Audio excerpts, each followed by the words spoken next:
been blacklisted from the NBA. So why do you think he's still in there, and why are you not? We were like brothers. We were like a family. He never really had a conversation with us. Just left. You know, he just left. And then like the sad part is we actually found out on Twitter. Kevin Durant, which we had a lot of arguments because he left the OKC, went to Golden State. But anyway, I still try to respect him. Some of the players, before they go to vacation with their family, what do? They straightly go to China. Why? Because of business, because they want to make money, because of all these companies bring him over there, and you know, they offer him so much money. Like NBA players will never come to you and say, hey, these are the two things that we cannot talk about. Every locker room knows. Two things that you're not allowed to talk about: Nike and China. $500,000 on your head. They put a bounty. I had a conversation with the FBI. They said, listen, you have to come back to America immediately because this will trigger lots of mafias or serial killers just because of you're not in America. They tried to kidnap me from Romania. Who's they? The Turkish government. When you're a kid growing up in Turkey, do they recognize the Armenian genocide like privately, like in households, do you guys talk about it? And then like in schools and government buildings, they like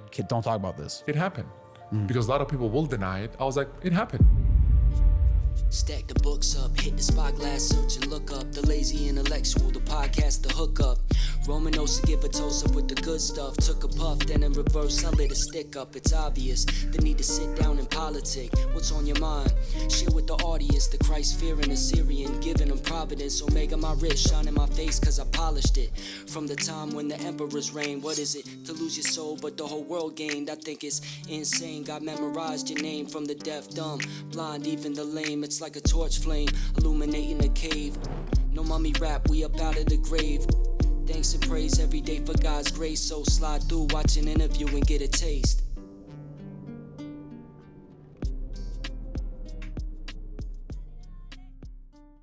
Today I have with me an NBA player gone human rights activist who currently has a $500,000 bounty on his head by some of the biggest governments in the world. Today I want to go over his NBA career and also why he's made enemies with Turkish country and also China. Mr. Enes Kanter, thank you so much. Thank you for having me, man. For coming over. I really appreciate it, man. Like we were saying off camera, we've been trying to make this happen for a while. Finally here. Yeah. So first off, I just want to set the record straight. For those of who might not know about the Armenian Assyrian genocide, they could see this, you're a Turkish man, I'm Assyrian, as kind of an awkward conversation. It is. Well, actually, for me, it's not because, you know, growing up in Turkey, I actually had, well, in Istanbul, I actually had a lot of Armenian friends. I mean, it's funny because, like, we kind of, like, eat the same kind of food. We have, like, some kind of, like, similar culture. So for me, it's actually not weird at all because, like, growing up, I had a lot of Armenian friends. Yeah, well, I can see, like, the similarities in culture and all that stuff, but, like, the historical context, I know, that's you know what I mean? That's a tough one. But, like I said, human rights activists, I'm sure we'll get into it, and I want to actually see how this dialogue can help progress that forward. So we'll get into all of that. But first, besides Hiru Turkoglu, who you and him have had online exchanges, I think you're the most famous Middle Eastern / Turkish NBA player to ever play the game. So with that in mind, what got you into it? Because people in that region of the world don't really make it to the NBA. No, so was this like an aspiration from the very beginning for you? So I actually wanted to be a soccer player when I was growing up. It's actually like the #1 sport in the world and also as well as in Turkey. And I was too tall for it, too slow for it. So it didn't really work for me because they would just keep making me a goalie because I was actually like bigger and taller than everyone else. So, you know, then I was like, you know what, this is enough. I'm tired of it. I want to play action. I want to play, like, get into action. My family didn't really want me to play basketball in the beginning because I grew up east side of Turkey, the city called Van, V-A-N. I'm sure like you heard about it. So if you're like really that tall, like they call you names and they, you know, make kind of like a little fun of you. So, and also like my family was really cared about education so much. I had to beat my dad on one-on-one basketball. Then he's like, you know what? I'm gonna let you play basketball. Because I was gonna say he is an educated man, scientist. Your mom is a medical doctor, so it's like, how did they take that their firstborn son wasn't gonna go down those routes? I mean, you know, after I beat my dad on one-on-one, and he was like, listen, I want you to be a good student before being a good basketball player. So I gave him that promise that day, and then he let me start playing basketball. So you made it to the NBA by 2011. Drafted by the Utah Jazz. So did they give you the rookie treatment? Because I know you learned English by watching SpongeBob and Jersey Shore. Yeah. So like, did they find out about that? Like, give you a hard time? So it was actually very funny because the whole thing came out. So when I obviously. It doesn't matter how much English you learn back in Turkey. It's like the writing English, you know. It's not like the talking English. So when I started to play basketball for the University of Kentucky, I asked one of my teammates. I was like, "Listen, man, like I wanna speak like better English. Like, what do I do?" He said, "Oh, there are a lot of like shows out there that you can watch."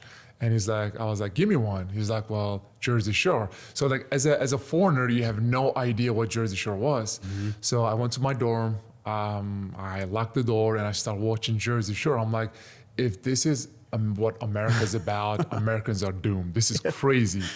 And then after, obviously, I got drafted by Utah Jazz. Actually, I was very lucky because I remember when I got drafted, my family was very happy because there's not much going on in Utah. People are very peaceful. Everything's shut down and 8, 9 p.m. Mm-hmm. So for me, there was like no clubbing, no going to bars. I was focusing on basketball. And obviously Mormons, one of the most peaceful people in the world. Mm-hmm. They came to my house, they knocked my door so many times. We had a lot of beautiful conversations, but I was very lucky because many of my friends just got drafted by the Heat, by the Lakers, and with the nightlife and all the stuff that they do off the court, it definitely affected the game. Well, you eventually went to the Knicks, so that was probably the same thing, right? Well, when I went to the Knicks, obviously I was older. I was 25, 26 years old, so I knew how to take care of my body. I knew that going out or, I don't drink anyway, but that's going to affect your career very badly and very negatively. So I was I knew what I need to focus on. Yeah, well, 25 is still really young, man. People make stupid decisions up until they're 30. So. Well, my basketball career was not only a basketball career. I had to make the right choices because of once you are talking, there are things that are bigger than basketball. You are pretty much like an idol for all the kids out there. Mm-hmm. So someone who stands up for human rights around the world, I don't think that I should be going out and drinking. I don't drink, like I said, about partying or anything because all the kids are going to think that that's a cool thing to do, Well, also, you have a target on your back probably. Exactly. Especially somewhere with New York, there are a lot of Turkish people out there will try to get you. So I'm you know what? Well, your own people were mad at you. Both sides, the people who support the Turkish government or people who supports my friends, I got you. So I just choose not to go out. We'll dive more into that side of things, the human activism side. But so for your NBA career, though, you were part of some iconic things, the Stash Bros with OKC, the skirmish you had with LeBron James on Madison Square Garden, playing for the Knicks. You became a fan favorite for the Knicks. Everyone was loving you during that rebuild period of that time. So, what do you say was your most defining moment in the NBA? I'm very blessed because I get to play with some amazing players. But now when I look back, I'm I get to play with players like Russell Westbrook, Kevin Durant, which we had a lot of arguments because he left the OKC, went to Golden State. But anyway, I still try to respect him because this dude wanted to win. Jason what do you mean try to respect? You lost all respect from when he went there? Not only myself, but I think a lot of players and a lot of people did because you are going to a team that just won a championship, I believe, right? And they didn't need him. What are you trying to create? Avengers? Didn't they beat OKC in the playoffs that series too, right? Yeah, we were up by 3-1. They came back and beat us 4-3.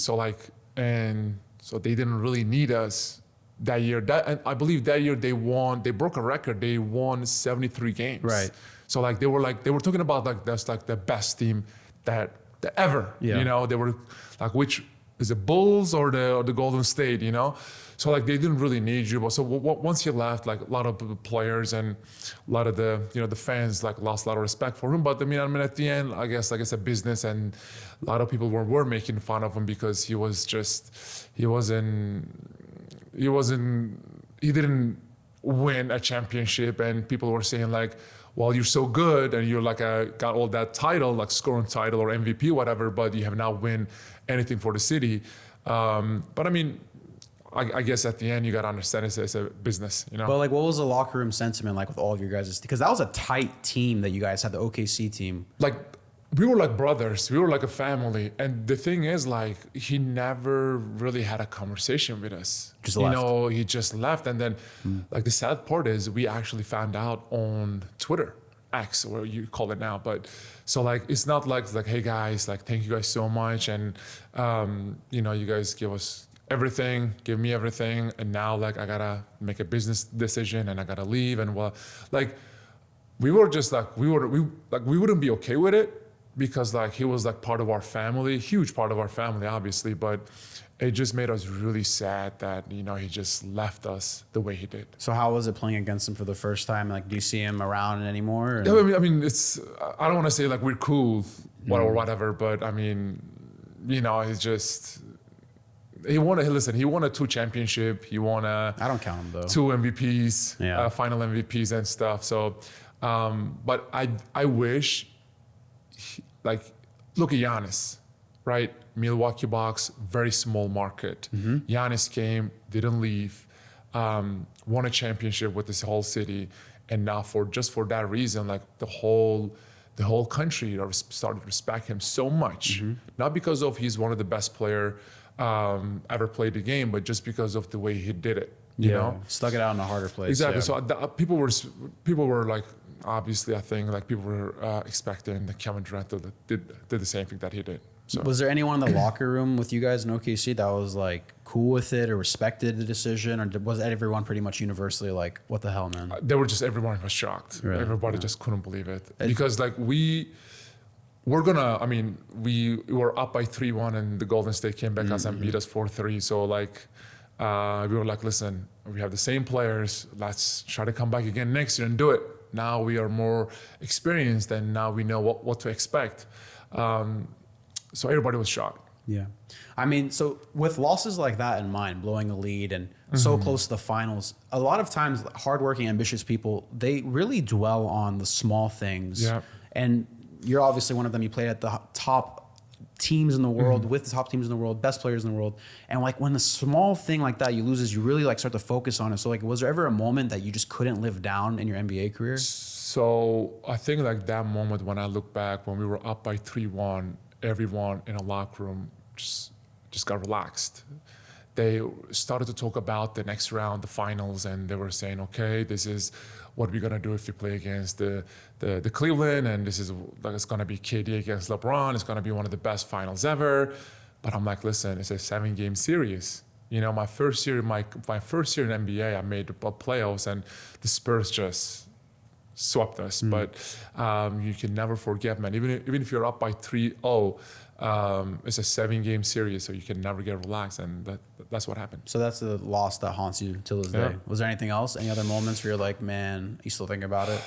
I mean, there are a lot of other like things that like when I was with the Knicks and they were like trying to lose on purpose so they can get a better draft pick and all that stuff. But those are like small things. But I think like that year, because we know we could have beat the Cavs. Yeah. And it would be the best final, one of the best finals ever. KD against LeBron, Kyrie against Russ.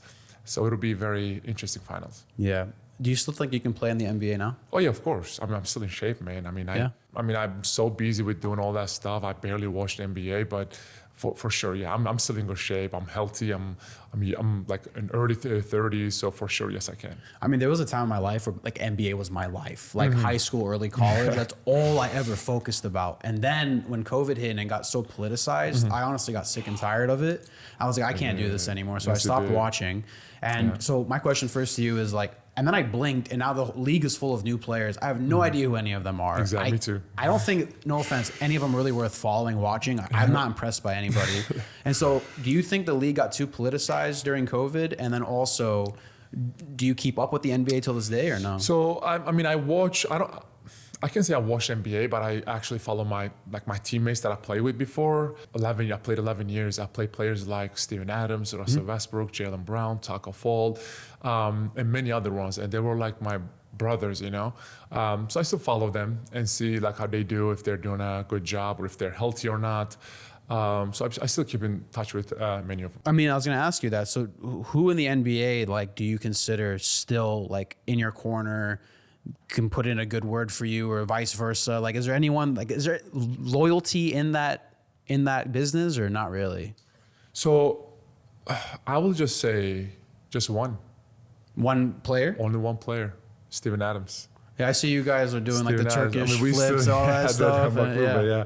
So no, I'm still in touch with them. I see him like every summer. We hang out and stuff. We actually like lift together, whatever. Because like when I play with him, we were always debating like, okay, who's the strongest guy in NBA? Who's strongest, me or you, whatever.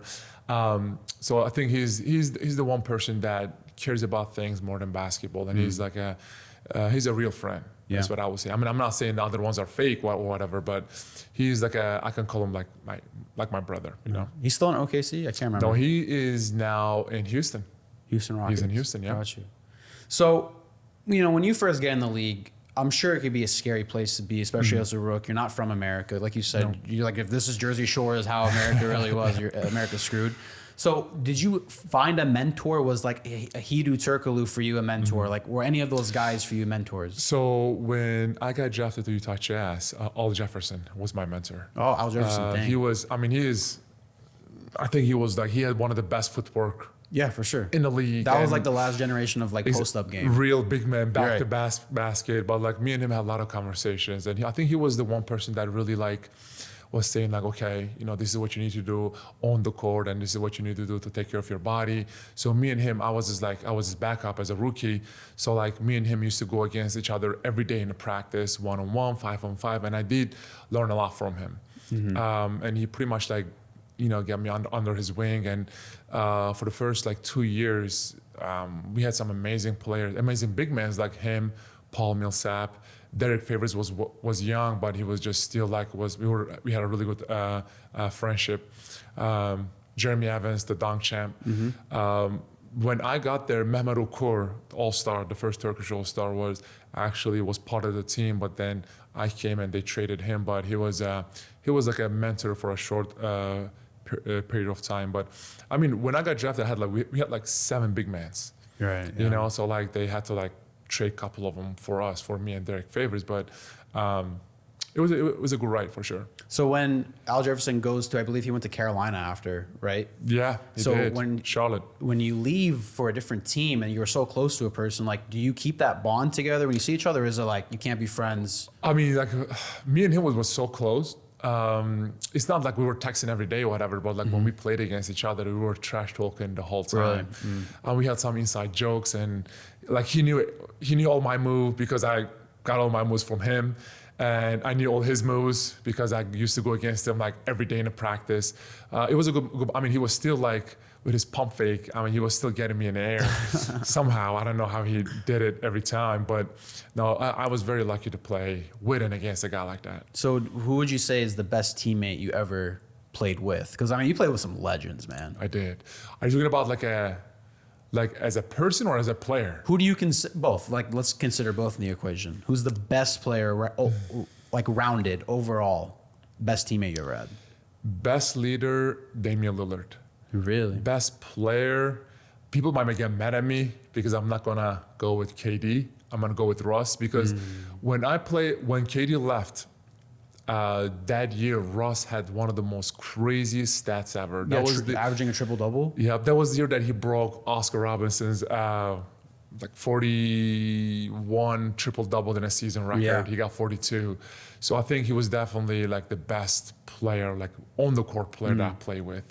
You know, the smartest player I played with was, I'm going between like either Jaylen Brown or Steven Adams. But as a teammate, like as a brother, I think I'll definitely pick Steven Adams. Interesting. So yeah, you had a crazy Trailblazer run in the playoffs, and I assume that's the year that you're talking about, like with Damian Lillard, the meshing there. But was there any person that came to you and be like, Enes, I need a mentor, I need to learn how like this league works? Or, like, was there anyone that you took under your wing? Like when I played with, I'm trying to think. Like when I played with the OKC, right? With the OKC, so Domantas Sabonis just got drafted. It's unbelievable how much that his process, how I see it's like his from first year and now it's like I feel like it was one of the biggest jump that I've ever seen in a player. And obviously me, him, and Steven Adams used to go against each other every day. And I promise you could have like just hear the bone crack. Because like me and Steven Adams, like, like we are back to basketball players and we did not want to take it easy on Domantas Sabonis. But I mean, he did a really good job, but he was just, he was backing himself. He was trying to like guard us, block our shot, but obviously like we knew so much trick. I don't think he guarded good any of us, but I think there was the one guy that we really try to teach. Yeah. Well, who was the most annoying player you would face against? Like every time you're like, man, we're playing this team, this guy's on that team. Like who couldn't you stand in that league? I think I gotta go with either Kevin Garnett or Draymond Green. I can see both big because mouths. they're like Kevin Garnett I respected so much. Obviously I respect Draymond Green too. That dude have like a 4 championship, whatever. But KG was like a legend. And every time you play with him, like this guy just does not stop talking, trash talk all day. And also like that was our game plan against him. Obviously like we talk about like how we guard him and stuff, but like the coach used to walk into the locker room and the first thing he said, do not let him get into your head. He looked at me. He looked at Derek Favors because like we were young, right? So like, what would he say? What was he saying to you? He's just like he's gonna trash talk you. He's gonna trash talk you. He's gonna try to intimidate you. Would he get like personal with you, or would he just like be general? Like how would he trash talk? He was just like cussing us out. Yeah. I don't want to like repeat because I don't cuss, but he was just like cussing us out. But like throughout my career, I played with so many different like type of players. Like that was KG's like mindset. He was like, he will just like, he will cuss you out. He will just like elbow you, whatever. But when you play against guys like Tim Duncan, right? So my first year in the league, I think it was one of the Spurs game. All Jefferson got in foul trouble, and the coach put me in, and I'm like, as a rookie, I'm guarding Tim Duncan. He was one of the nicest guy I met. He was like during the game. Like while we were playing, it's like, hey man, like good job. You're a 3rd overall pick. You're from Turkey, right? Like how is your family doing? And then like I walked into bench and Al Jefferson just like grabbed my jersey, like, dude, what are you doing? I was like, what? I'm having a conversation with the legend, Tim Duncan. He's like, are you crazy? He's softening you up. Look how much he got. I looked at it, it was like 35, 36 points. So he was like softening you up, and he's like, oh my God, Tim Duncan's talking to me. So it's reverse trash talk. Exactly. Then. So it was like all like a mind game, Dang. But then like you look at the scoreboard, he scored like about 40 points. But he's being nice to you. You don't want to go like hard against him, and you're playing against Tim Duncan because like, as a rookie, you want to like show yourself, right?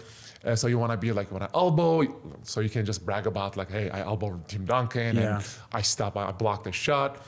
But like once he's like so nice to you, you're like, maybe just gotta be nice back because he's a legend. But then Al Jefferson just like grabbed my jersey. See, that's the like, mentorship thing, dude. Exactly. Yeah, he snaps you in your place. And then obviously coach subbed me out and he put him back in. And then after the game, we had a conversation. It's like, listen, you are a rookie. I'm gonna let you go the first game, but like now you know. Yeah.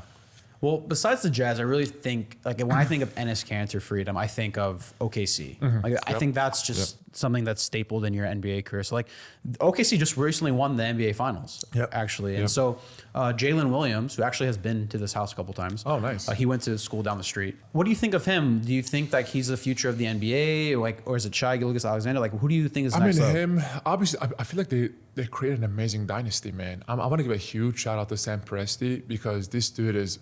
I think he's definitely one of the, I don't want to say one of the, I think he is the most professional, like not only a basketball GM or president, the person I've ever worked with. How he handles things and how he manages stuff is amazing. So like him, Shai, Chat, all those people, I think like they're creating a dynasty now. And I think I'm so happy with OKC, man, because like the one thing that they don't know about the Oklahoma, when you get drafted to Oklahoma or when you get traded to Oklahoma, the first thing you do before you even like step into basketball court or practice, they took you to the OKC Memorial where they teach you about the Oklahoma bombing. So the Sam Presti, literally the person that came up to you and said, listen, man, this is what this city has been through. So every time you step on that court, just know that you're playing for these people. And then you see like the Oklahoma bombing, you learn about it, you learn about the history, you learn about all the lives that has been lost. So like every time you step on that court, it's not like, oh, you're just playing in front of like a regular fans. Like you're playing in front of those fans that have been through some crazy times. What about when you went to the Knicks? Did you do the same thing with the 9/11 memorials? No, we did not. Wow. We did not. So it's franchise to franchise how they handle it. They're all different. I mean, Knicks has their own, obviously, things, and they do some different things. But like the things that I experienced with Oklahoma, I can never just compare with any other team, you know? So that's why, I mean, like you see a lot of the superstars, right, goes to Oklahoma, and they want to live there forever. So it's the culture, it's the dynasty that they're building, and it's all about having fun. And I see that every time, like they're out there on cameras and stuff, they throwing towels to each other and all that stuff.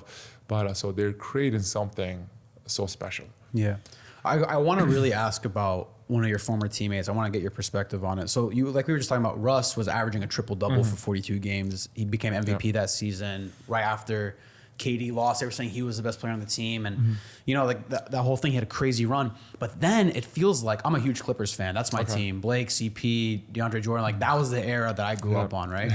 And so I hated when you played them. By the way, you were so annoying against DeAndre Jordan. But with Russell Westbrook, why do you think he had such a hard time adjusting when he went to like Houston and Washington and the Clippers? Like it was kind of a big fall off. You know what? I think it all started with Lakers. Like look at his career. As soon as he went to Lakers, I don't want to blame anyone. I don't want to blame LeBron or whatever, but it's hard to play for the Lakers, man. Why? I think if you're playing with someone like LeBron, it's all about LeBron, and they're going to, like, if the season fails, then you need to have like some kind of scapegoat. I think that year they picked Russell Westbrook as a scapegoat, you know? Like look at Houston when Melo was there, right? I feel like they made him as a scapegoat. I completely forgot he even went to Houston. See, right? It's just not memorable. So like they pick a scapegoat, and so like the fans won't get as upset as like, you know, because like they were not doing that well. And when Russ got there, it was Russ and LeBron and AD and all that stuff. So when they couldn't get it done, I feel like they scapegoated Russ, and then after that, I mean, look at his career. I mean, I do think that, I mean, right now it was his 18th year, and this guy, unfortunately, can't even find a team to play right now. It's tough. So you're saying like becoming the scapegoat like got to him mentally, and like that affected his game? Yeah, I think so. You know, because like people were just calling him some very hard names and some nicknames. I don't even want to repeat it. That really got into his head, and I feel bad because he got a lot of kids, and I watched one of his interviews because he said, now my kids going to school, and they called his kids are like some of the nicknames that the fans used to say, whatever. So NBA is tough, man. That's NBA brutal. is definitely tough, but I mean, it is what it is. I mean, he's definitely, I mean, he could still play in NBA. It's crazy that he cannot find a team. That dude still can play. I think it was him that when they went to Utah, they were like extremely racist towards him or something like that. Yeah. Was it Russell Westbrook? It was Russell Westbrook. So like when you were on the Utah Jazz, was it the same? Did you see that same vibe when you were playing there? To be honest with you, not. I mean, they were like one of the wildest fans, and they had your back no matter what, and they were like the sixth man. But when I played there, I didn't really have like I didn't hear about any kind of racist comments towards other teams, you know? So I did not experience it, or I did not really witness while I was playing with OKC or anyone else that they were racist to our team when we played against Utah. That's interesting because I do hear often like Utah's the worst place to play for a lot of players. I mean, because of the altitude, it's tough because like it's like a cheat code for them When they train there because of the higher elevation. Exactly, like whenever they go, they immediately in a better shape because like the altitude. Them and the Denver Nuggets, you know, they're just cheat code. I'll say. How do you like it, bro? Yeah, man. What do you want to talk about?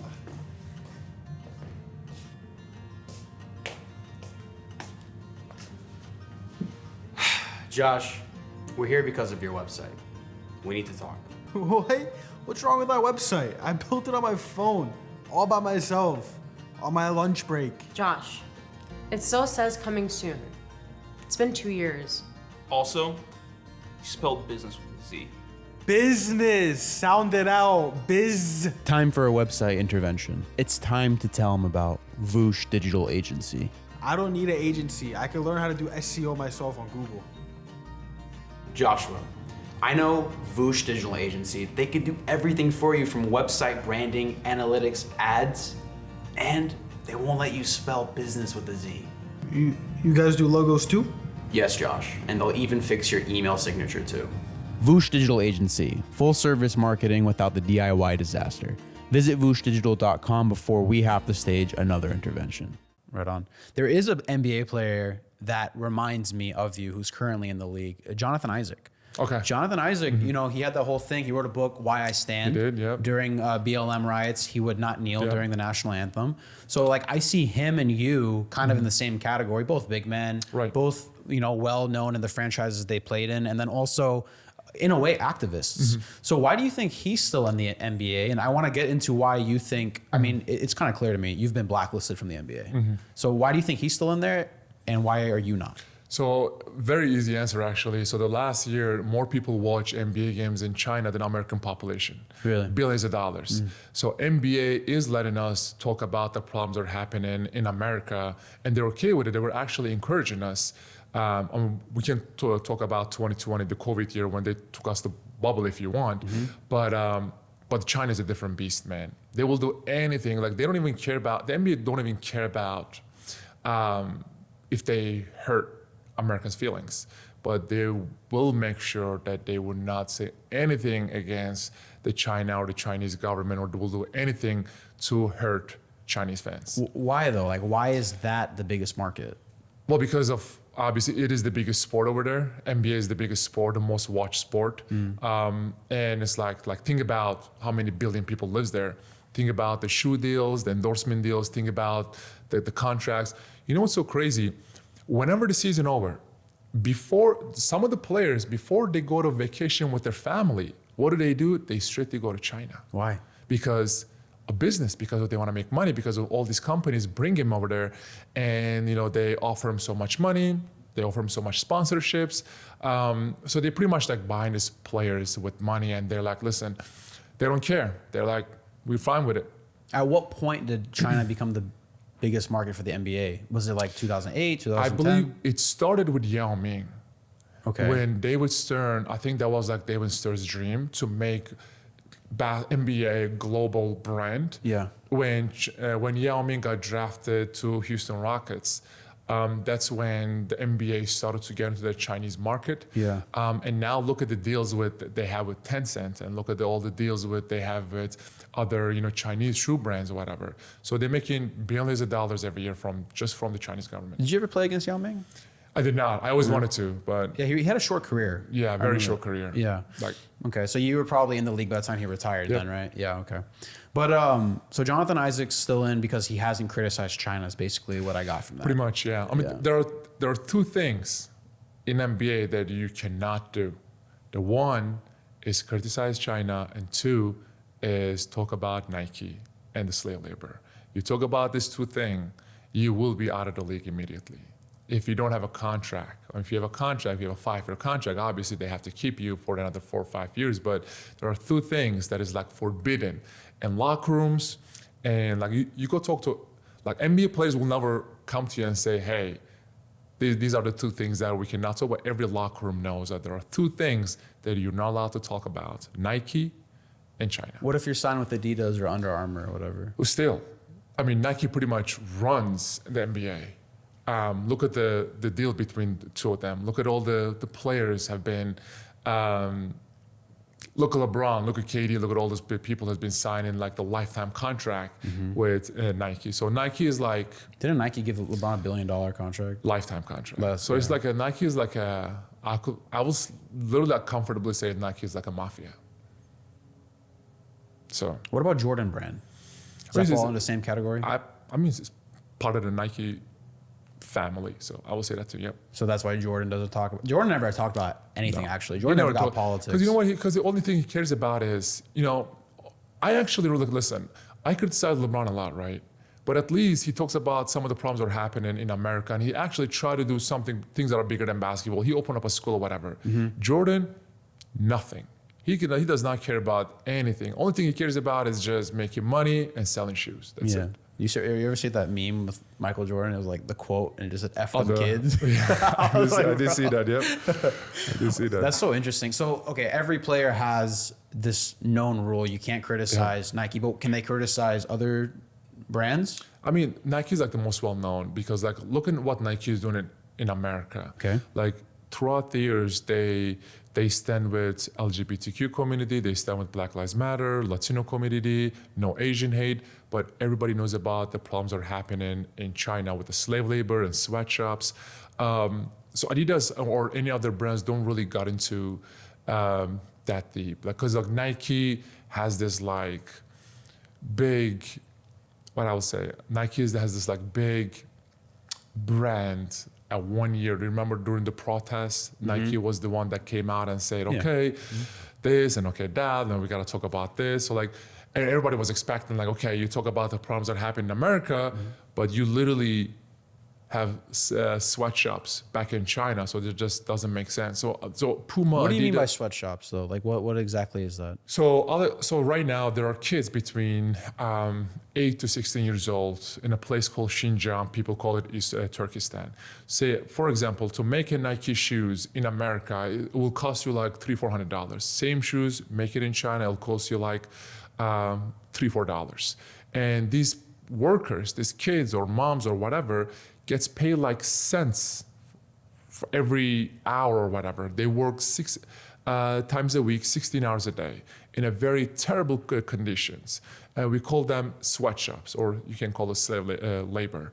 And for that reason, like just many companies, many brands goes, instead of open up factories in America, they go to China, Xinjiang, and open up factories over there. So they can use these slave laborers, and then they can make a lot of profit out of it. But luckily, we just passed a bill in Congress.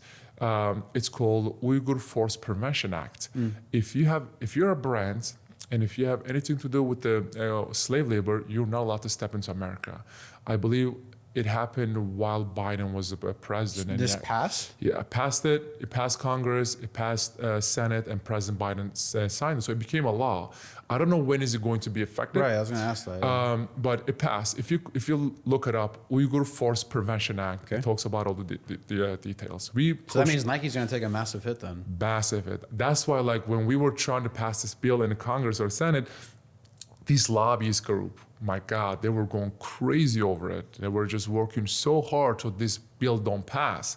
Luckily it passed, and it became a law now. So I got to look it up when is it going to be effective, but it passed. All right. Don't like Biden, but shout out Biden. Awesome. There were some things that I read that are extremely interesting about your life, though. And that is the different types of ways that countries will try to get you. You specifically, Enes Kanter Freedom. I did talk about it, yeah. So the North Koreans will try to hack your phone to take the money out. The Iranians will just straight up shoot you. The Russians will try to poison you if you go to different countries without you seeing it. And then I believe it was the Chinese, they will send spies at you, beautiful women, and try to seduce you. So it's actually this was actually probably the most interesting meeting I've ever attended. It was with some people in the State Department. And so that was the year that I was really going after the Chinese government and the Russians and the Iranian and Turkey and all that stuff. And the crazy thing is I was not focusing on politics at all. I was focusing on their human rights violations. Anyway, so I had a conversation with some people from the State Department. They were like, listen, now we gotta teach you these kind of governments what kind of tactics that they can use to get you so they can control you. I was like, go ahead. The number one on the list was China. They said, listen, you're young, you're in your early 30s. you're single. From now on, you'll be getting one of the most beautiful girls in the world. You'll be getting text messages, WhatsApp calls, DMs, or even in the streets. You will be getting these messages from one of the most beautiful girls in the world. Do not answer any of them. They are Chinese spies. Have you gotten any? Oh, tons. Even in person? In person as well. Oh, wow. So this is what they do. I don't know if they can do this in America, because obviously we got FBI and we got all this like the other intelligence services. But if they target someone, say if the Chinese government targets someone, they will be following that person for a while. And the only thing that they look at was like what kind of the woman that he's looking at. Is it blonde? He's looking at the brunettes, tall, short, black, white. Wow. So, and then this is what they said. Say you're driving a car and you're on a stop sign, and all of a sudden a car gonna come and hit you from the back. And obviously, what are you gonna do? You gotta get out the car, right? Yeah.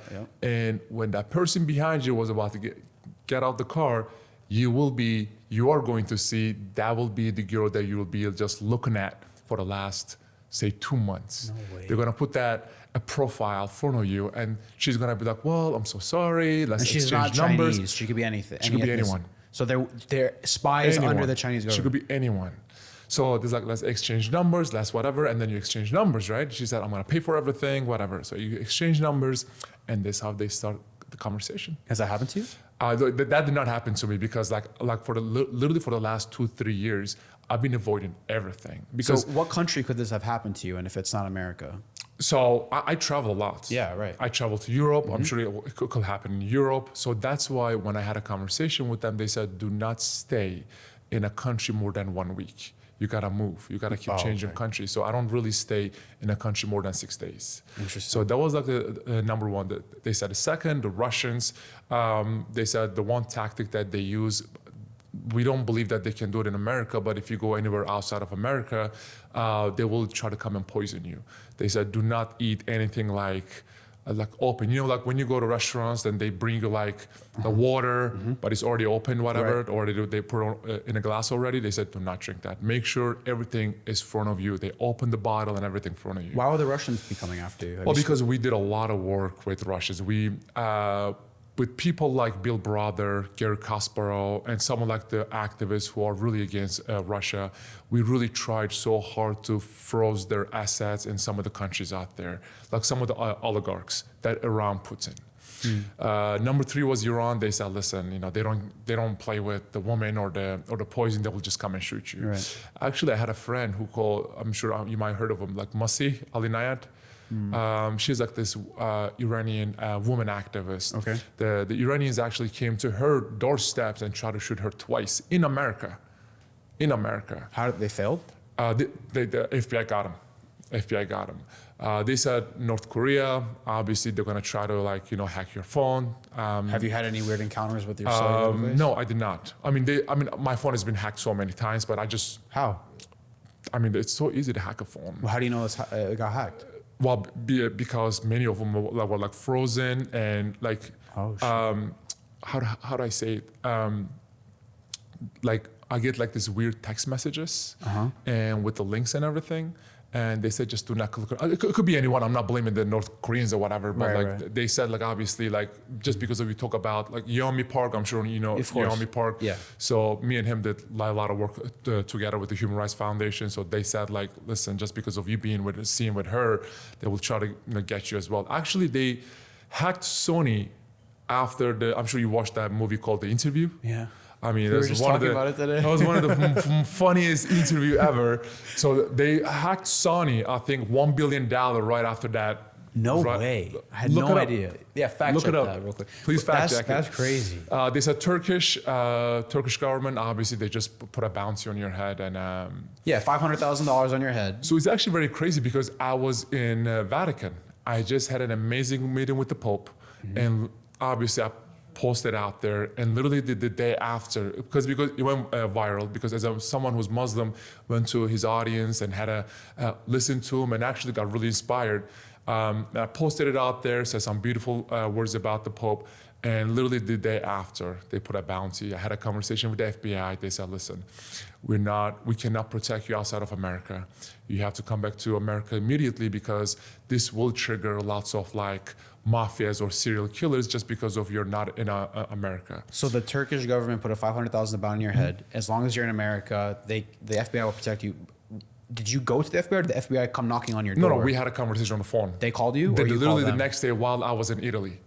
While I was in Vatican, we had a conversation and said, But they called you? I called them. I was like, listen, this thing just has been, replacing my head. What do I do? Yeah. They said, let me get back to you. Like an hour or 2 hours later, they said, we just saw the news and you got to come back to America immediately. Immediately. So literally the next flight, because I was going to another audience, his Pope's audience the next day. So I canceled that and I took a flight and I'm back to America. So knowing all of this, someone can shoot you, poison you, seduce you at any time. How do you have any fear? Like, do you walk around worried for your life? The thing is, like, this is God's work, and I know that God will protect me. And I'm not like doing this, like people. Like some of the people are saying that, like, listen, man, Enes is doing all this stuff because he wants to get more famous. I'm like, listen, I would have stayed in NBA. Right. I would have stayed in NBA and make millions of dollars. Like, what are you talking about? Yeah. I literally lost like $30 million. Well, like 30, right? $40 million. Yeah. I could have played I was 29 years old when they kicked me out of the league. Yeah. I could have played another like 6 years. Easily. So like, if you think I'm doing this for fame, you are wrong. If you think I'm doing this for money, you are wrong. No, this is ruining your life. Exactly. Yeah. And like, also like, I can't even see my family. Like, forget about everything, right? Yeah. I have not seen my family for 11 years. I actually wanted to talk to you about that. So like, this is crazy. So, okay, let's take on the topic of your family then. So your father, once word got out that you were speaking against the president of Turkey, he was sentenced to 15 years in prison. I believe he got out early. Yep. But still, like, he was forced out of his career that he loved, being a scientist for that country. Your brother, he can't get a professional basketball career. They kicked him out of the teams there. So like, your family was essentially like blacklisted from society. So, and then they disowned you. They publicly disowned you. They said that they don't want anything to do with you. That's got to be heartbreaking. Yeah. So let me just go back and tell you about a little bit of my childhood. So I grew up in East Side, the city called Van, V-A-N. So when I was growing up, things were a little different than anywhere else around the world. So if you're a politician in Turkey, especially like East Side of Turkey, and if you want to be elected again, you do a couple things. You attack America, you attack the West, you attack Christians, and you attack Jewish people. And unfortunately, the base is so uneducated. They're like, wow, look at our leader. He's standing tall against America, tall against the West, tall against Christians. Let's vote for him. So every politician, unfortunately, uses that hate. So when I was growing up, it was the same thing. So I was 9 years old. I went downstairs to play with my friends. What I have seen that day shocked me so much, I still remember till this day. My little friends, who are not even teenagers, by the way, they were burning American flags. They were breaking crosses. I asked one of them, like, guys, what are you doing? They said, well, we should hate America. We should hate Christians. They're evil. They're devil people. They gave me a flag to burn it. They gave me a flag. They gave me a lighter. They said, burn it. I looked down. I'm like, this is not the right thing to do. I threw the flag down. I ran upstairs to my mom. I was like, Mom, my friends are telling me they hate America, hate Christians, hate Jewish people. What do I do? My mom said, I'm not going to tell you what to do, but do not hate anyone before you meet them. So that day I gave a promise to my mom. I was like, Mom, I promise I'm not going to hate anyone before I meet them. So I moved to Istanbul. It was way better, but the environment that I was growing up in was getting so toxic every day. And my dad was like, you know what, enough, you're going to America. I even remember asking my dad, like, Dad, you really want me to go to Devil's Nest? He said, go and see it yourself. I said, okay. Why was your family so open-minded and not hateful versus everyone else, it seems like, in Turkey? Why were they so different? For a couple things, because they were very well educated. Because obviously my dad was one of the biggest, I guess, scientists in Turkey. My mom was a really successful nurse. So they were really successful and open-minded and cared about interfaith. And also, I'm sure have you heard about the Gulen movement? Remind me. So when the coup attempt happened in Turkey, do you know that there's a coup attempt happened in Turkey back in 2016, and Erdogan, and the journalists were imprisoned. Exactly. So Yes. Erdogan tried to blame the coup attempt Right. on a guy who lives in Pennsylvania. He just passed away. He tried to blame on the Gulen movement. So it's a movement that have schools, dialogue centers, cultural centers all over the world, over 170 countries around the world. So when Erdogan got caught, the Gulen movement was the only movement in Turkey was just saying you stole from people, you're putting innocent people in jail, enough. And that's when Erdogan got really mad and literally put everyone in jail. Right. So that was the reasons that, that they were just so open-minded and care about the other people from different faith, different color, different religion, because they were part of the Gulen movement.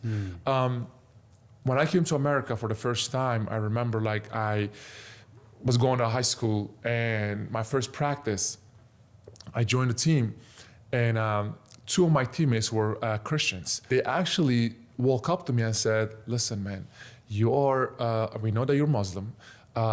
If you want, then we would like to, take you out to go get some halal food, and then we can go to mosque after." Oh, so cool. So think about this. For the last 17 years, right? They only hear about how devil the Christians are. Right. But these two of my teammates walk up to me. You know what I did? I left the locker room because I didn't know what to expect. They came back to me, and then I remember the promise that I gave to my mom, and then I walked back in the locker room. I was like, "Let's do it." I was like, you "What I walked had to out. lose?" Why'd you walk out though? Well, because You didn't trust them? I didn't trust them. Oh, I see. Okay. Because the last 17 years, you've been brainwashed. Right. And then I came back. I remember the promise to my mom. I came back, and then I was like, you know what? What I have to lose. Yeah. And then it was amazing because the first we went to go get some halal food, and then they took me to a mosque. They were so respectful. They took their shoes before they got into the mosque. And then that two teammate actually was the one that put a little question mark in my head and made me realize that for the last 17 years, all I heard was just BS. So I give huge credit to those two of my high school teammates. You keep in touch with them? Oh yeah, of course. Yeah. They're amazing people. They make it to the NBA ever? Or? No, they did not. Okay. Unfortunately, they did not. But they were amazing people. So then after that, I went to the University of Kentucky, and also like my teammates knew that I was poisoned. My brain was poisoned because of those hate speeches coming from the government.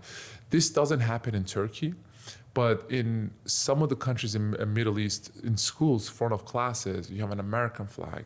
And if you don't step on the flag, you're not allowed to attend the class. Really? So this is the hate that they've been teaching the kids from a very young age. Just the American flag? Just the American flag. Interesting. So, because I know America has military bases in Turkey. no, this doesn't happen in Turkey. In some of the other Middle Eastern countries, countries like Iran, and countries like some of the, some of the countries that've been run by like brutal dictatorships. Anyway, so and then after that, I went to University of Kentucky. I had an amazing time there. I got educated actually, and then after that, I got drafted. My first 2 years in the league, I was actually all I cared about was playing basketball and having fun with my teammates. And then after that, 2013 in December. There was a huge corruption scandal happen in Turkey. That's when President Erdogan and his family members and some of the people in the Turkish Congress was involved in it.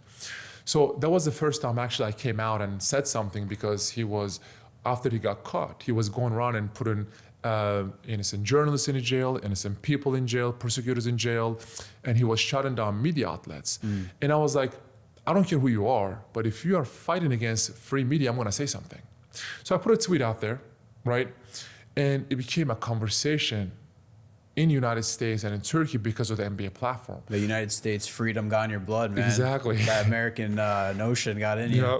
So, and then after that, I was like, even one simple tweet can affect this much from now, and I'm just going to start paying attention about what's going on around the world. So I remember all my teammates, used to go out and bars and clubs, whatever. I used to go back to my apartment or go back to my hotel room and started to study. And the more I studied, the more I realized I was like, we gotta talk about it. And then the big channels or platforms like, CNN, Fox, New York Times, Wall Street Journal, Washington Post started to give me a platform. Yeah, it didn't matter what side politically Oh, no, either. of It was course both not. sides. Yeah. I was trying to actually try to do both. Yeah. And then the more I obviously spoke up that the more I was speaking about these issues that really bothered the Turkish government, they gave me a lot of warning, and I was like, listen, this is Who not... gave you warning? Oh, the Erdogan, people around Erdogan. They immediately called my dad and like, what is your son doing? He got to shut up. He's been, like we have a lot of bad press now in the United States. So I was like, listen, I don't care who he is. This is not politics. This is human rights. What did your dad say to you when he called you? So my mom and my dad was just like, I was very lucky because they said, listen, if you're standing up for what's right, without getting into politics, keep doing what you're doing. Were they afraid for their lives? 2015, that was the last year I went back home. Okay. I had a conversation with my mom and dad because I knew where the conversation and the things were about to go. We sit down in a living room. I was like, listen, I will be talking about some of the things that are happening in our country. And these things will bring you a lot of pressure. Because of me, you guys will be one of the most hated family in Turkey. Because of me, you guys will be maybe thrown in jails. You guys won't be allowed to walk in the streets freely. If you stand with me, then you know what? I'm your son. If not, let me know now so we can go our separate ways. What did they say? They said, we got your back till the end. I said, okay, perfect. That following year, first they fired my dad. My sister went to medical school for 6 years. She still cannot find a job till this day. My little brother, he wanted to be like his big brother, play basketball in NBA, but because of the same last name, he was getting kicked out of every team in Turkey. So they were getting pressure so much, they had to put a statement out there and said, we are disowning our son. I remember going to a practice that day. It was definitely one of the toughest days in my life because think about now the whole Turkey and America and a lot of the Middle East countries talking about, my family disowning me. Yeah. I know that they did that to protect themselves. Yeah. But you know what? It was still tough because back then I wasn't really able to explain that to my teammates. Well, what do you think changed between the conversation you had in their living room, so they got your back up until that point? Do you think they got a more serious threat? My dad got kicked out of a mosque, and my mom went to a supermarket and they spit on her face. So they were not really even walking freely outside. Man. They had to. So in Istanbul, I'm sure you know, you have the Asia side and you have the Europe side. They used to live in Asia side, but they were just getting affected so much, a lot of protests, and there was one point my sister couldn't even go out because we were my family were afraid that she was going to get kidnapped or something. So they had to move from Asia side to Europe side, so they would just leave them alone. So they just wanted to start a fresh new life because I lived that area a very long time. So the Europe side is like a little bigger, more crowded. So they moved to an apartment that no one knows who they were, and they first couple of years they were wearing masks and all that, hats and glasses and stuff. So they were getting affected so much. So after that letter, that disown letter, the Turkish government didn't believe that. They sent police to my house in Turkey and they raided the whole house and they took every electronics away, phones, computers, laptops, iPads, because they wanted to see if I am still in contact with my family or not. They couldn't find no evidence, but they still took my dad in jail for a while. How did you find this information out if they disowned you? Were you still keeping in touch with them, or? What do you mean? They disowned you, right, publicly? So I'm sure that means they cut ties with you as well, yeah, of right? course. So how did you find out that they were raided and everything was happening? Because my brother plays basketball. So I have two brothers and one sister. My one brother played basketball in overseas, and I used to get all this information and news from him. So he kept in touch with you, while the rest of the family. So he doesn't live in Turkey. He lives in. I see. He lives in another country. Okay. So I used to talk to him and stuff. And then after that, when my dad got into jail, we put so much pressure from America with media outlets and op-eds and with some of the politicians and even my teammates. I believe they were tweeting about it and stuff. So they had to let him go. Well, did that pressure make Turkey change anything with their policies, or? They just They let my didn't like dad the bad go. press. They just let, they were, I mean, they were like, the only thing that Erdogan doesn't want is to be known as a dictator in America and European countries. So when they put my dad in jail, I was literally going to CNN and Fox and New York Times and Times Mag. I was literally everywhere and saying, he is a dictator. I'm an NBA player. I don't talk about politics. I talk about human rights. And he put my dad in jail. And my dad has nothing to do with any of this stuff. So he got pressured a lot and they had to let him go. So they let him go. But then after that, in 2017, they revoked my passport. They put my name on Interpol list. Like, think about this. I am now only allowed to travel to 29 countries in the world. If I go anywhere else, and if that country has an extradition deal with Turkey, then they have to extradite me back to Turkey. Oh, wow. So that list that I got from the American government, that I am only allowed for only 29 countries. Also, think about this. I had a basketball camp in Jerusalem where I brought Israelis and Palestinians together. So I went there with an airline, El Al. This is what we heard. Before we went there, I had a conversation with some of the ambassadors. They said, listen, from America to Jerusalem, you're gonna fly over Turkey. And some of the countries, like some of the dictatorships, like someone like Belarus, if you go into their airspace, what they do is they call the plane and they said there's a bomb in a plane. They bring the plane down. They do a little fake research and say we couldn't find anything, but then they arrest the person. Wow. So we had a conversation with El Al. We told them about the project that we wanted to do. They cared about this so much. Like, this is the plane, like this is Turkey, right? And we went around Turkey and went to Jerusalem. I was like, I appreciate that. Thank you. That meant a lot to me because we didn't want to get into the Turkish airspace.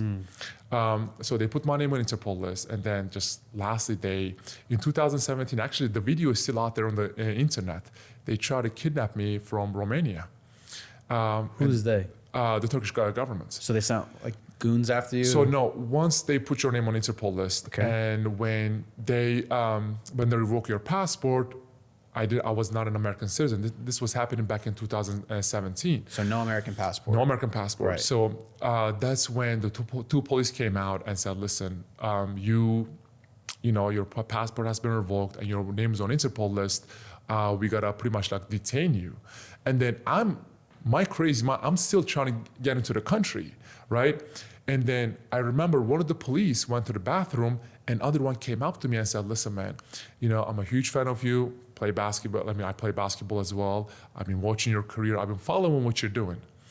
You have 2 hours. If you don't leave this country in 2 hours, Romania will deport you back to Turkey. No way. So that's when I took my phone out. I was like recording everything. The video is still out there on the internet. Yeah.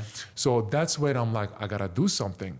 So I was playing for Oklahoma City Thunder. That's when I called Senator Langford, James Langford, and I was like, listen, this is the situation I'm in. They might actually deport me back to Turkey in 2 hours. What do I do? He said, I got you. So I don't have no idea what happened. Literally in 45 minutes, there was a gentleman came out and said, here's your ticket, leave. Without any passport, without anything. I got into a flight, came to America. Why were you in Romania? I had a huge event there. Okay. It was like a cultural festival, and 6,000 people were actually waiting for me that day. Oh, you never made it. And that day was my birthday. Oh. So we were gonna celebrate my 25th birthday on the stage with the kids. It was like an event that like the Gülen movement organizes. So it was a festival that they bring kids from different countries, different religions, different cultures, and then they sing together, they dance together. So it was like a cultural thing. I couldn't make it.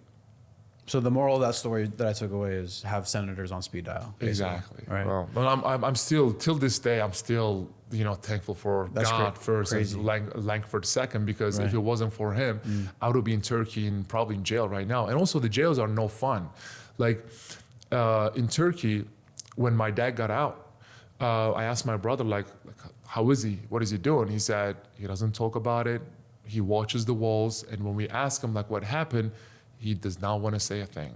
Because in some people in Turkish jails, if you're someone that not high profile, they will torture you. Yeah. But if you're someone that are very, very high profile, they will give you chemicals that mess with your brain. Really? So I don't want to say that they give chemicals to my dad, but from what my brother is saying, I can guess that I think they did that. How long was he in there for? For a week. Week. Not even that long, for a week. Do you miss your family?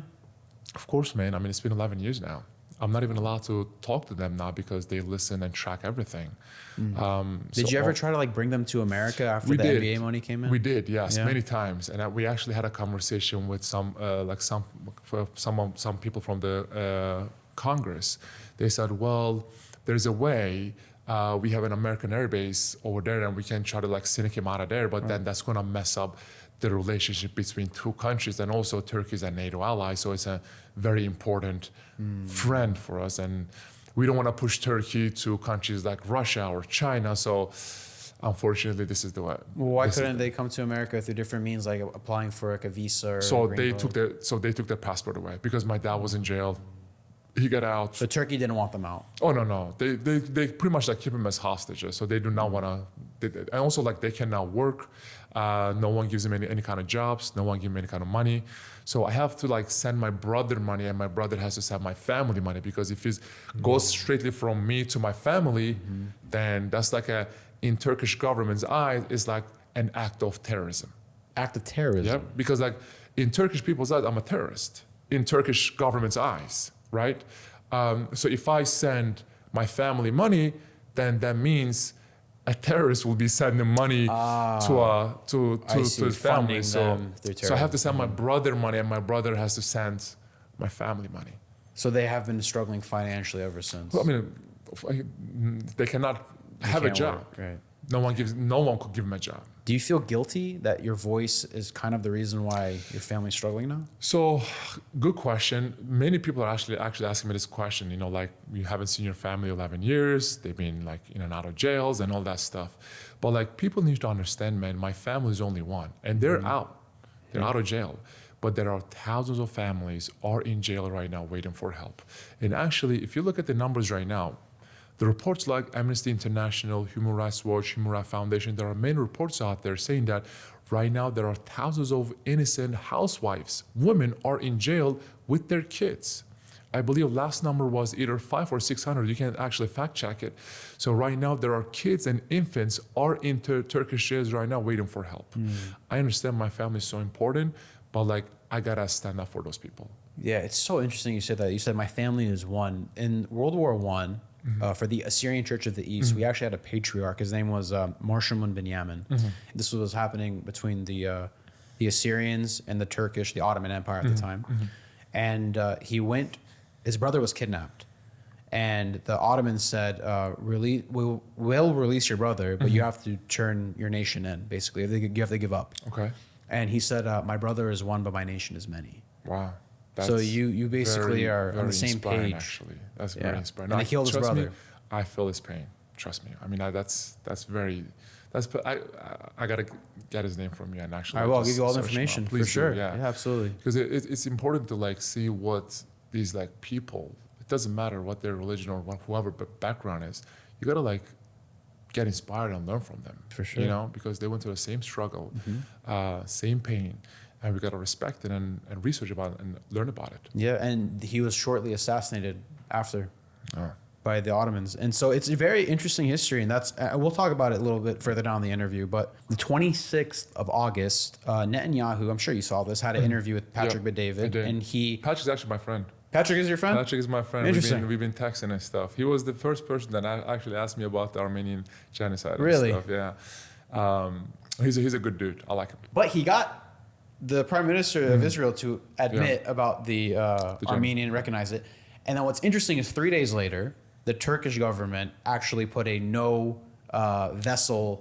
fly over Turkish air zone. That, and also no ships of cargo or personal from Israel who are waving the flag or have an Israeli cabin come to Turkish ports. They're not allowed anymore. And their claim is that it's to protest what's happening in Gaza, But like you could have done this in the last 2 years, and they decided to do it 3 days after Netanyahu admitted to the Armenian genocide. So first, my question is to you is like, do you think that a guy like PBD, his life's endangered now for causing conflict between two countries? Man, I mean, he like PBD. I like him a lot, respect him a lot, amazing guy. But like he got into a topic that like will bother so many people. You know what? I'm glad that he did, because like, listen, I think he's one of the best interviewers out there, and he asked people some questions that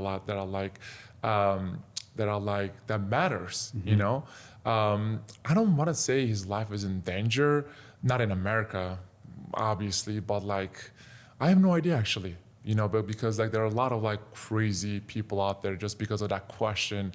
Cool. I'm sure like ask him that question. I'm sure he got thousands of death threats and thousands of hate comments after that question. For sure. But I'm saying like, do you think Mossad would be like, oh man, we messed up by letting this guy ask that question. Now it's ruining Turkish relations. You know what?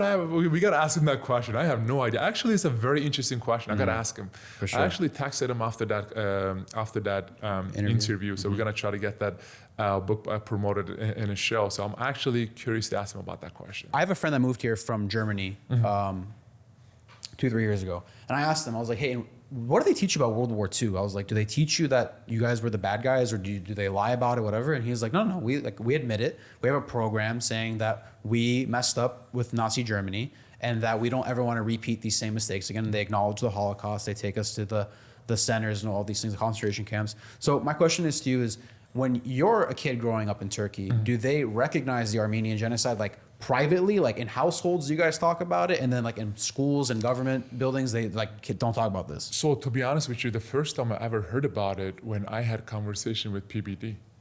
And I was, God, I'm trying to think how old I was. Our first conversation was in Florida at his place. I'm trying to think. I was like maybe like mid-20s, maybe like 23, 24. Serious? So you never heard about it before? Never heard about it. I mean, the thing is like when I was growing up, especially when I was playing basketball in Istanbul, one of my best friend was Armenian. So me and him had a lot of conversation together. Obviously, I went to his house, he came to my house. We went to a lot of like, he was trying to teach me his culture. And I remember like, he was playing for the Turkish national team as an Armenian. His name was Kevin. So me and him used to stay, like we were so close to each other, and me and him used to like stay in the same room. So like in Europe, that's what they do, like you have a roommate and stuff. And that was like the first time I was actually started to like learn about Armenia, and he had like a big cross, and before like, you know, like when we go to bed, like we pray to Allah, whatever, and he was like getting on his knees and was like praying and kissing his cross. And that was like the first time I actually like, dude, what are you doing? And then me and him sit down so many times and have conversation. But I know that was, I guess like he kind of knew a little bit about it because he was still a teenager and I was a teenager. But the actually first time I heard about it when actually PBD asked me. So after that conversation between me and him, I went back to my hotel that day because we had a game the next day. And I did not sleep till like 2, 3 a.m. I was just like on my phone, Googling, researching. But obviously like you have so much information out there, right? You don't know what to trust or not. You don't know what to believe or not. So I started to like have a conversation with like professors about these topics. Armenian professors, Turkish professors. Obviously, like they were trying to teach me, but like because of like the language barrier, I was like trying to understand the most I can. But just because of that Armenian friend and also like PBD, that was like the first time I actually started to learn about it. You know, like a lot of Assyrians would find it very hard to sit down with another Turkish person talking about this. And, you know, for understandable previous traumas, and a lot of people actually fled their countries, ended up in America because of those atrocities.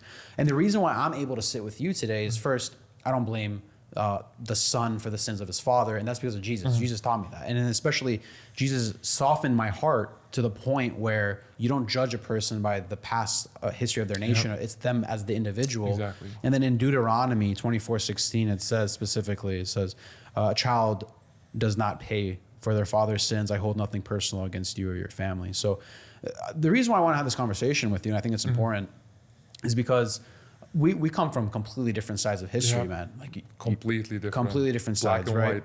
Yep. So I want to take it a step further, though. It's like it's good to talk about it. It's great, but there is a ambition you have for 2030 to become Congressman Enes Kanter Freedom, Wow. right? If that happens. So when you get into Congress or use your abilities to connections with senators, congressmen, all these things, how can you and I further progress this conversation to actually having something tangible happen from it? So this is why I will say, I don't care what their background is, their skin color, whoever they are. If there is something wrong, even throughout this year or now, I'm gonna go out there and say something. I don't care how much hate I got. So when PBD asked me about the whole thing, I was like, it happened, because a lot of people will deny it. I was like, it happened.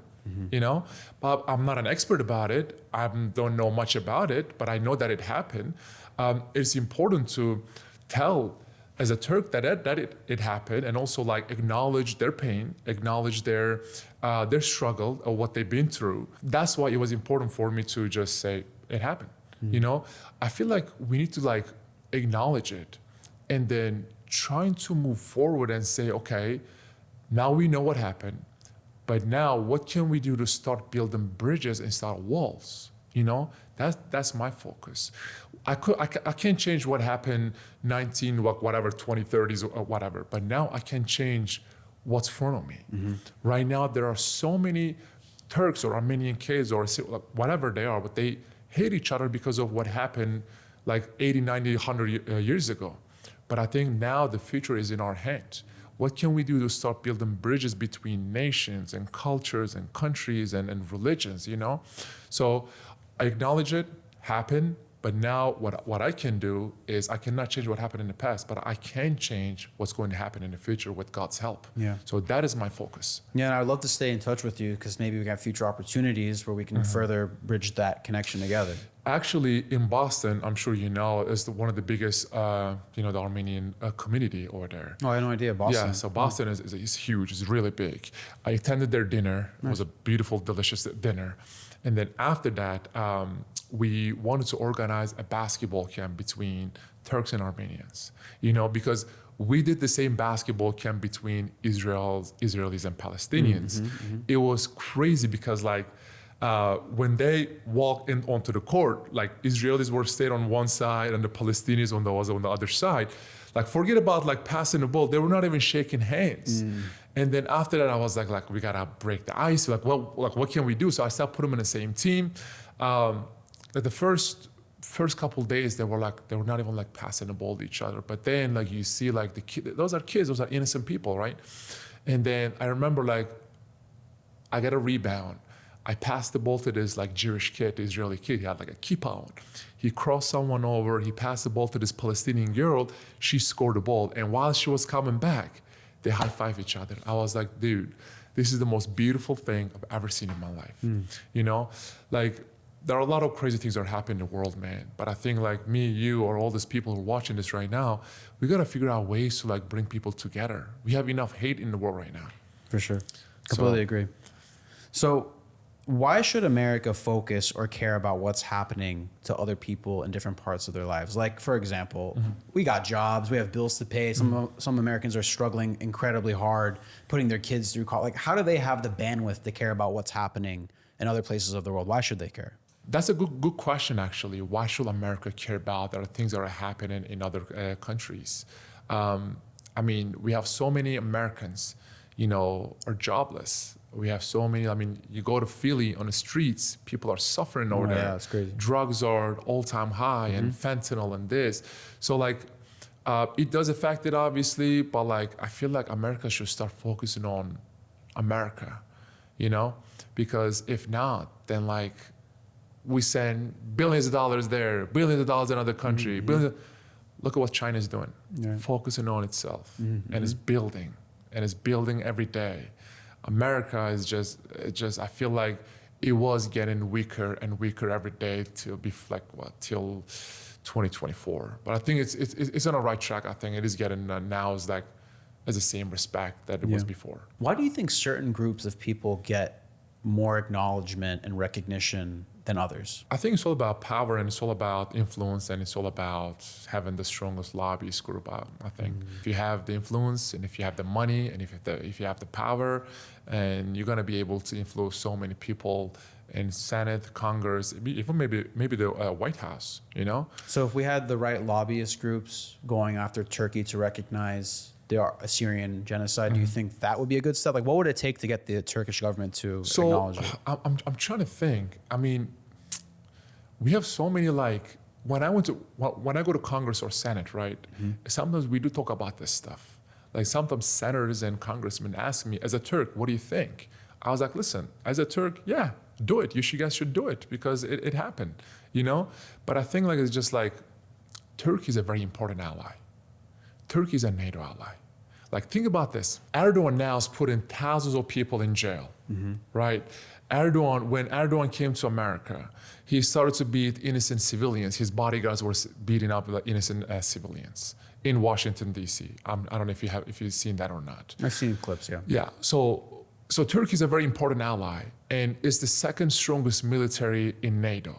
So, and also there's an American air base in Turkey. So Erdogan uses that. Erdogan uses it as a leverage. And also, like, look at all the European countries. Which European country that has came out and says something against Erdogan? Not many. You know why? Because Erdogan threatens all the European countries. Erdogan led over 10 million Syrians into Turkey. And now he's saying, Europe, if you don't listen to what I have to say, I'm gonna let all the refugees go to Europe. And, like, think about if you're Germany, if you're Sweden, if you're this and that, you don't know who they are. You don't want them in your country. So, like, Erdogan somehow are able to manipulate and also threaten the whole Europe and also America. And America needs the Incirlik, the American air base, because of Iran's threat. So all these politicians will care about it. All these politicians will acknowledge it, but I don't think they will do anything about it because of how much they need Turkey. So for that reason, we need people in Congress and Senate that needs to care about more than being elected in the next term. You know, that's why we need to put people in Congress, people in Senate that won't think about, okay, what should I say so I can be elected again? Right. No, what should we do so we can be the voice of innocent people out there?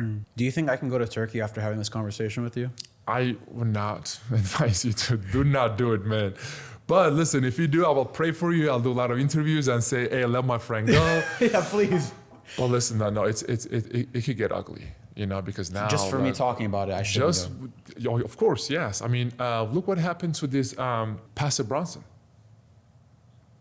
They locked Pastor Brunson. The Trump one's the one that got him out, but they locked Pastor Brunson in Turkey for 2 years for no reason, and that's when Trump said, Erdogan, if you don't let him go, we're putting sanctions on it. And that's when Erdogan just chickened out and said, okay, I'm gonna let him go. Dang. All right, so no hair implants for me in the future. When I lose my I mean, hair. your hair is good. Trust me, I'm Middle Eastern though, you're bro. part of the world that you don't need a hair transplant. It's gonna fall out soon. I already know it. I already know it. I have a card game. Okay. These are questions I usually don't ask during regular interviews. Okay. And it's kind of just something for fun that you would bring to meet up with a date or a friend or whatever. Okay. Please pull a card from random. Answer as truthfully as possible. And when you're done, if you can give me a question, we're gonna put it in the expansion pack, and it's gonna be called the Enes Kanter card. Okay, I like it. Cool. Let's see. What is your biggest fear and how did it develop it over time? Oh God. What is my biggest fear? Kind of on theme for the interview, huh? My God, yeah, actually, that was a really good one. My biggest fear is this. I believe in Allah, you believe in Jesus, some believe in Hashem, some believe in some other stuff, right?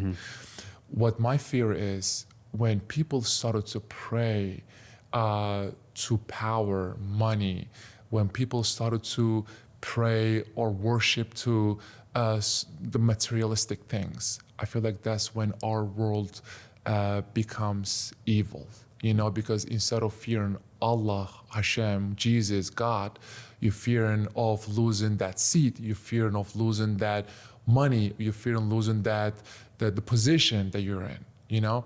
So my fear is that if we don't educate and inspire the next generation, that they will follow what many crop leaders are doing right now, and our world is not going to change. That is my biggest fear. That we have to raise generations that cannot be bought. I think that is my only dream in the world. You know, that is my only goal. That we have to inspire and educate as much as young leaders we can. So when they become in power, that they cannot be bought. That is my biggest fear. Got it, man. You don't have to give me the question now. You can think of it later and shoot it over to me. Sure. But you have a book coming out. Yes.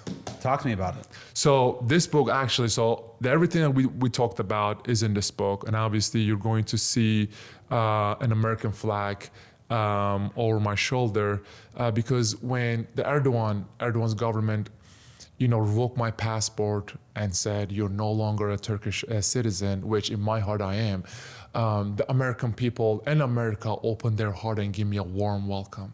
And also there are so many stories on the shoes. These were the shoes that actually made me kicked out of the league.